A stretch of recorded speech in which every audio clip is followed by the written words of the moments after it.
आणि आता एक मोठी बातमी, बिद्री कारखान्यावरील कारवाईनंतर माजी आमदार केपी पाटील हे शरद पवार यांच्या भेटीला गेलेत। महायुतीमध्ये केपी पाटील हे नाराज असल्याची चर्चा गेल्या काही दिवसांपासून सुरू होती आणि अजित पवारांचा पक्ष ते सोडण्याची देखील शक्यता इथे निर्माण झालेली आहे।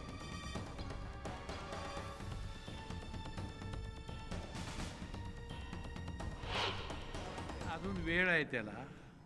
आता अत्यंत चुकीची जी कारवाई केली सरकारच्या वतीनं, विशेषतः आमदारांच्या सांगण्यावरनं, त्याचा निषेध जनतेतनं आपोआप व्हायला लागल्याचं चित्र आपण बघतो आहोत। पण तरी पण तुम्ही शरद पवार साहेबांची भेट घेतली, याची तुमचा पक्ष सुद्धा नोंद घेऊ शकते, तुमच्यावरती कारवाई सुद्धा होऊ शकते। नाही, माझ्यावर कारवाई काय व्हायचा संबंध नाही। कुणा नेत्यांना कुणी कुणाला भेटावं ह्याला काय बंधनं नसतात। याला राजकीय वळण लावले। आता कारवाईला राजकीय वळण लावलेलं नाही, पण राजकीय हेतूनं कदाचित प्रेरित होऊन ही कारवाई झाली असण्याची दाट शक्यता व्यक्त केली जाते। सत्तेचा गैरवापर करून कोल्हापूर जिल्ह्यात कारवाई चालणार नाही असं वक्तव्य पवार साहेबांनी केलं।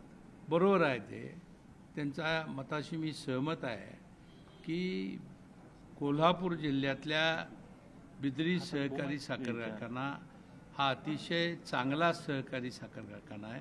सर्वात अधिक दर देणारा, वेळेवर पैसे देणारा, सभासदांचं आणि कामगारांचं कल्याण बघणारा, कामगारांचे पगार वेळेवर, कामगारांना हायेस्ट बोनस देणारा, अशा पद्धतीचा उच्चांकी दर देणारा कारखाना, गेले अनेक वर्ष सातत्यानं आघाडीवर राहून काम करणारा कारखाना। मी कोणत्याही पद्धतीची कारवाई केली नसल्याचं ते म्हणतायत।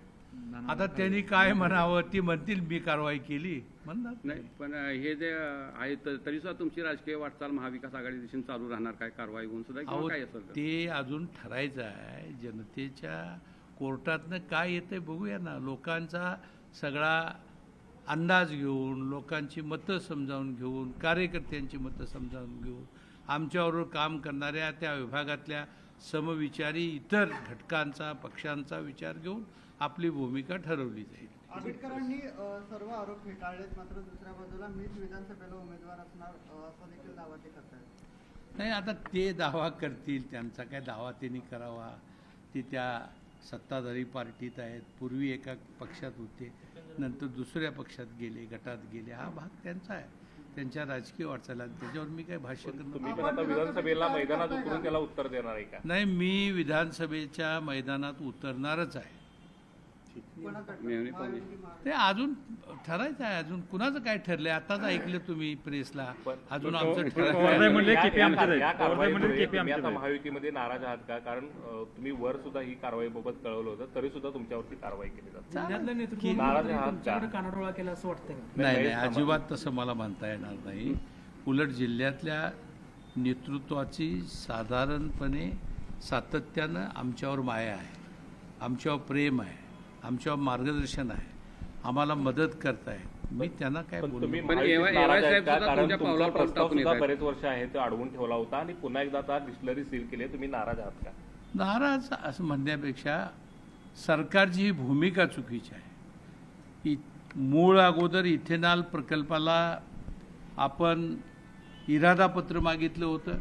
इरादापत्र महाराष्ट्रात कुणीही कुठंही मागितलं तर काही अटी शर्ती घालून तात्काळ दिलं जातं, पण 10 महिने तब्बल इरादापत्र अडवलं। तो प्रकल्प उभा करण्यामध्ये अनंत अडचणी आल्या आणि तो चालू झाल्यानंतर अचानकपणे रात्री आम्ही काहीतरी गुन्हा केला आहे किंवा काहीतरी केलं आहे असं समजून त्यांनी जी तपासणी केली, ती तपासणीसुद्धा खऱ्या अर्थानं दोषपूर्ण आहे आणि काही गृहीत धरून त्यांनी आमच्यावर ॲक्शन केलेलं आहे। काहीही गैरप्रकार झालेला नसताना पण